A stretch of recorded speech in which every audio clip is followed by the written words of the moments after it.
डाएटसाठी perfect आणि चवीलाही उत्तम अशी शरीराला थंडावा देणारी ही दही तडकाची रेसिपी नक्की ट्राय करा.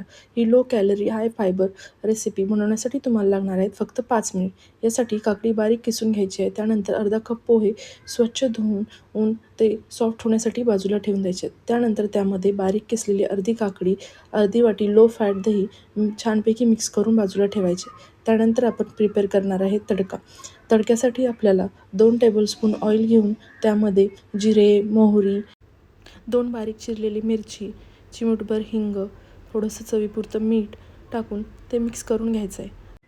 यामध्ये थोडेसे शेंगदाणे घालून त्याला चांगले परतून घ्यायचे आहे. असा आपला गरमागरम तडका तयार ठेवलेल्या दही पोह्यामध्ये टाकून घ्यायचा आहे.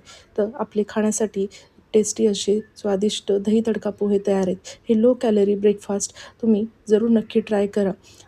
पचायलाही हलकं तसेच शरीराला थंडावा देणारी ही रेसिपी आजच ट्राय करा आणि चॅनलला फॉलो करायला विसरू नका.